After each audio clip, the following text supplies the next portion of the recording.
That night, I didn't speak up. I didn't object. I didn't even move in my chair. As my sister laughed at the tiny gadget hidden behind her ear, I sat there and saw my 6-year-old daughter fall inward, her shoulders folding. My dad dismissed it as harmless entertainment. Plates were tapped by forks. Laughter persisted. Grins did not waver. I said nothing. My spouse didn't. Without uttering a word, he pushed his chair back, walked across the room, and opened the front door. It wasn't rage.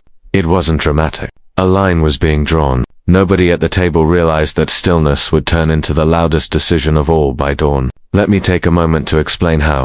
If you're listening, let us know where you're watching and whether you've ever had to shield your child from your own family in a brief comment. Lily is my name. I'm in my late 30s. Even though I'm a wife and mother, the people who reared me still don't understand me. I've always been hard to describe in my family.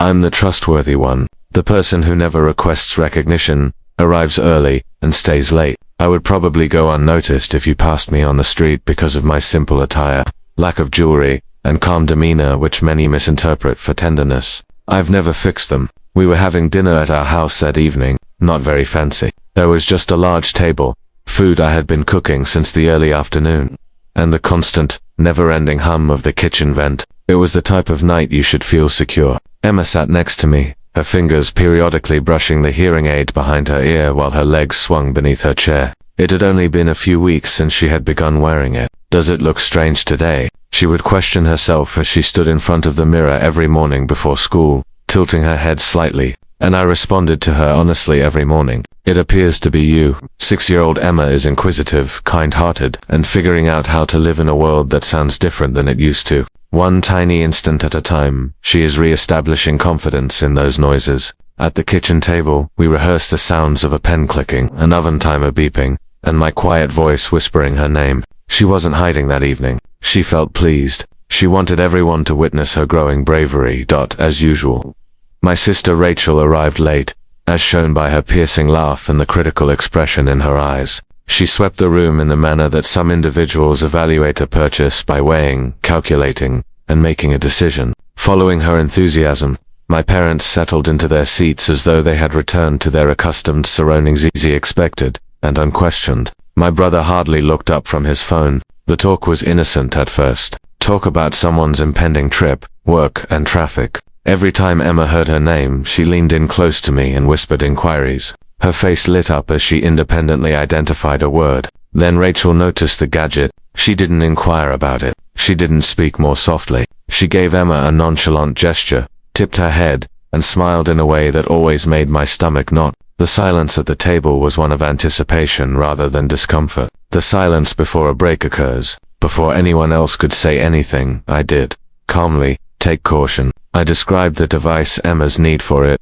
and how well she was adjusting. I maintained a steady tone, mistakenly thinking that unambiguous information would suffice. The smile on my mother's face tightened. My dad reclined on his seat. Emma's legs ceased to swing. There was a change in the room, not in a big way, not very loudly, just a slight shift, similar to the dip in pressure that occurs before a storm that isn't yet visible. I remained seated, though. I nevertheless made an effort to keep things together. I had no idea at the time that this would be our last typical moment together. Rachel did not immediately burst out laughing. Instead, she leaned forward and squinted as if she were examining a riddle that she didn't feel compelled to appreciate. Her finger lingered in mid-air, just close enough to constrict my chest without actually pointing. She remarked, "So that's what it is."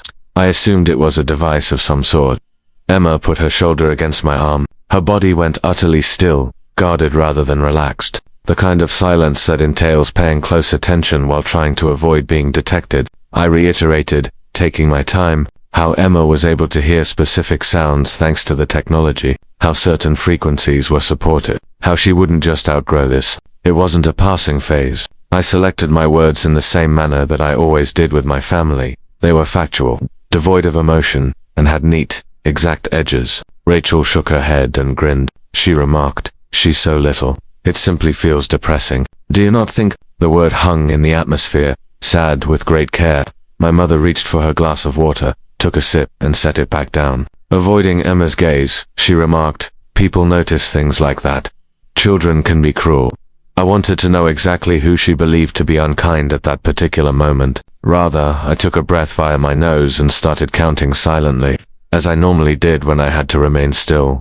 Something I had mastered a long time ago. My dad chuckled a little. It was dismissive rather than kind or nasty. He said, "Come on. It's not as if she's being attacked. We are merely conversing." In agreement, Rachel lifted her glass. "Exactly. It's merely a discussion." Emma reached up to her ear with her fingers. She gave the gadget a quick brush before letting go of it as though she had been caught doing something improper. I said it once more. My voice seemed stretched and thinner, yet it didn't shake. "You don't realize how much she understands."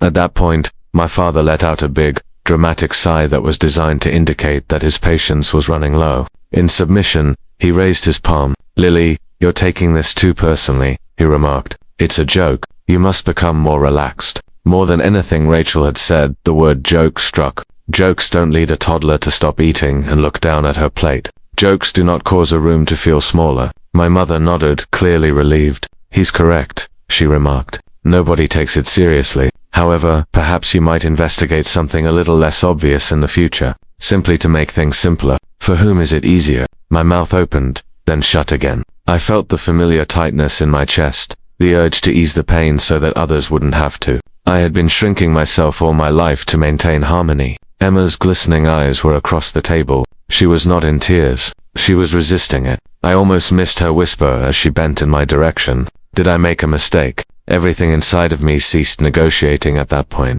I took a while to respond. Even though my ears were throbbing, I put my warm, firm hand over hers. I glanced around the table and saw my parents' eager looks and my sister's frustration, all of them expecting for me to participate, laugh it off, and obey. At that moment, I realized that nothing would change even if I spoke, so I didn't say anything. Something changed in me during that quiet, not in them. It was Mark gently pushed his chair back so that its legs scraped the floor. No elevated voice could penetrate the room as well as the sound. He got up, straightened his sleeves, and made his way to the front door. No justification, no caution. He pulled it open and moved aside. Nobody moved for a moment. My father chuckled hesitantly, as if this were an uncomfortable pause in a situation he didn't comprehend. Rachel mumbled to herself and rolled her eyes. Confusion flashed across my mother's face as she tightened her grip on her napkin. None of them caught Mark's attention. His gaze remained fixed on the open door. "Out," he muttered. Just one word. "Be calm." Lastly, the room broke at that point. With an acerbic tone, Rachel stood up. My parents talked over each other as they followed, describing it as dramatic, needless, and embarrassing. Family was used as an explanation for all that had just occurred, as if it were armor. Mark remained still. They walked past me without looking at me. The house fell silent as the door shut behind them. It wasn't tense or hollow, just peaceful. The kind of silence that is justified. Emma gasped for air. Her tiny body curled inward as I dragged her onto my lap, perhaps preparing for another hit. "Are they upset with me?" she inquired. "No," I replied right away. I was startled at how steady my voice sounded. "They're incorrect." She seemed to want to believe it as she nodded. Later that evening, I walked downstairs by myself after Mark put Emma to bed and waited for her breathing to stabilize. I didn't switch on the lights. I took a seat at the little desk in the living room's corner, which I used to pay my bills after everyone else has gone to bed.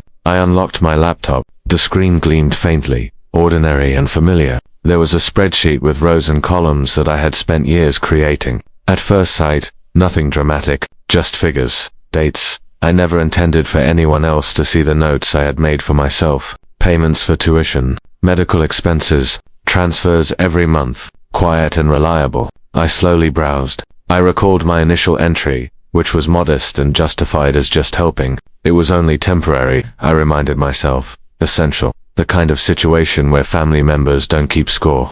I had assured myself that it was only a one-time payment to help out. Then one more. Then there was another. It eventually became instinctive, just like breathing.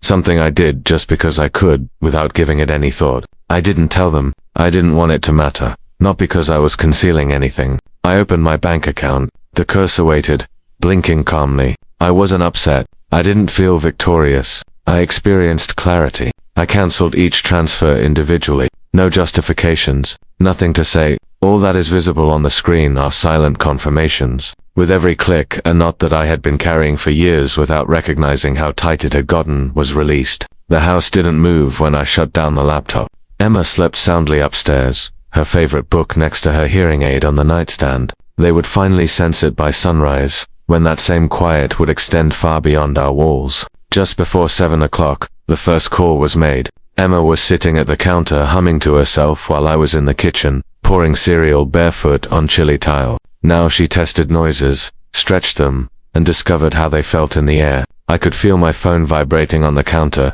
I disregarded it. It vibrated once more after that, and once more. Mark peered over the edge of his coffee mug at me. I shook my head a little. Not quite yet. Emma cocked her head. Is it loud? She inquired. No, I softly said. It is able to wait. My phone had stopped buzzing and was glowing by the time I escorted her to the bus and watched her board. Missed calls and messages were piling up, the kind of urgency that only arises when something reliable abruptly vanishes. I took my time driving home. The silence was different from the previous night when I went back inside. It was more intense and powerful, like the final moments before a storm arrives. I grabbed up my phone and sat at the desk. My mother sent the first message. Asterisk, there must be an error. The school made a call. I casually texted back. They said the payment didn't go through. There is no error. There were 3 dots. Disappeared. Reappeared. Rachel then gave a call. I responded. What did you do? She insisted. No salutation. Not even a pause. I halted the payments. What payments? Just enough to let me know she already knew. Her voice faltered. The ones I've been producing for years. There was a long pause. Lily, that's not funny, she remarked. The school claims we owe a substantial sum. I'm positive they do. She gave a harsh laugh. You are not allowed to act in this manner. The schooling of Sophie and Nathan is not a game. I reclined in my seat and gazed out the window. There was silence on the street. Typical, I said. It's not a game. It's an obligation. One that you and your spouse own. Her respiration quickened. You don't make any sense. I stopped softening it as a result. I have been paying the tuition for both children. Quiet, I went on. I set it up years ago. I didn't make the announcement. My name was not attached. I simply ensured that the bills were settled. At last, she stated unequivocally, you don't have that kind of money. I nearly grinned. My profession is medical technology. All you ever needed to know was that. However, I'm good at what I do. Her voice trailed off. How well? Enough to pay for private education. She called out my name in a whisper, as if she wanted something firm to cling to. This is crazy. It was a joke last night. You're going too far with this. A joke that made my daughter touch her ear like it was something she should be ashamed of. I said again, I didn't mean that. I'm not sure what you meant, I replied. All I know is what transpired. At that point, she began speaking rapidly, apologizing without expressing regret, offering an explanation without accepting accountability, promising to speak with the children, claiming she was under stress, and arguing that punishing them wasn't just. I said calmly, I'm not punishing them. I'm taking a step back. I then hung up the phone. The next person to contact was my father. He didn't give me enough time to say anything. He didn't scream. What shocked me the most was that his voice was strained as he inquired, what's going on? Your mum is upset. The club made a call. Her doctor's office's billing department also made a call. Yes, I said. I counseled everything. His laugh was brief and tinged with incredulity. Everything. The affiliation, the additional medical expenses, the assistance I've been providing for your son. Everything. There was a long pause. Finally, he said, why would you do that? For something so trivial. I shut my eyes. Small, I said again. I was asked if she was broken by my daughter. He let out a quick breath. You're acting sentimentally. No, I replied. I'm being explicit, he protested. You never told us you were paying for these things. How were we meant to know? That's precisely the point, I answered. You were unaware. You didn't inquire. You never pondered. He changed his strategy. We are a family. Family. Now the word felt empty. A child is not made fun of by family, I remarked. Hiding medical equipment to maintain appearances is not advised by family. Families don't take advantage of one another in silence and then ignore the person who made it possible. He became quiet. I went on, I've been paying about the same amount each month for years. I maintained documentation. I do it every time. With a gentler, more cautious voice, he said, you don't need to do this. We can discuss this further. We had a conversation, I said. Last night, you advised me to relax. My mom picked up the phone. Already her voice was shaking. That's not how we meant it. So, what did you mean? I asked softly. She was at a loss for words. I said, I didn't stop supporting you because I was upset. I paused because I realized something at last. I was not respected by you. You were respectful of what you thought I couldn't. At that moment, she shed genuine tears. We adore Emma, she declared. I said, love isn't what you say afterward. It's what you do at the time. Before she could ask the inquiry I knew was coming, I hung up the phone. The final person to call was my brother. His voice was filled with panic. I have too much money in my account. The payment was unsuccessful. I must know what's going on. I answered. I stopped making the payments. What payments? He inquired, perplexed. The ones paying off your business loan. That's not possible, he blurted out. I never took out a loan from you, I said. You borrowed from a bank. I made the payment. His voice became hardly audible. How long? Years, oh my God. He began speaking quickly, describing how he felt everything was okay, how he never questioned it, and how he assumed the bank had made some adjustments. I said simply, you didn't notice. He repeatedly apologized, pledged to make things right, pledged to speak with Rachel, to our parents. I declared, I'm not doing this to teach anyone a lesson. I'm done being invisible, which is why I'm doing it. The home fell silent again when the calls eventually stopped. However, there was more to the quiet this time. It was steady, balanced. I took Emma up from school that afternoon. She was so excited about something she had heard during reading Tima Bell she had never noticed before that she ran right toward me. I questioned, did you hear it all by yourself? Glowing with pride, she nodded. Yes, I did. She looked at my face that night as I put her to bed, just like kids do when they're debating whether or not to ask a huge question. Are they still angry? She inquired. I softly brushed her hair back. They are processing their emotions. She gave that some thinking. I don't think their jokes are funny. I gave a small smile. You're not required to. I remained in the doorway longer than usual after she went to sleep, taking in the silence. The days that followed went just as you could have predicted. Unannounced consequences, necessary adjustments, and a gradual transition from rage to reality. I was not requested to start making payments again. At last, they realized that everything had been held together by the silence they had taken for granted. There was no pretending differently after it vanished. The consequences didn't happen all at once. It came in the form of minor updates, oblique references, and unacknowledged alterations. Rachel withdrew her kids from a private school. My mother told me about it with caution, as though to see if the earth beneath us was still stable. New timetables, longer trips, fewer frills. She didn't voice any complaints, at least not to me. My parents cancelled their long-standing subscriptions. My mom switched doctors. The same kind of subtle changes I had been making in my own life for a long time without anyone knowing were made when my father sold his car and replaced it with something useful and ordinary.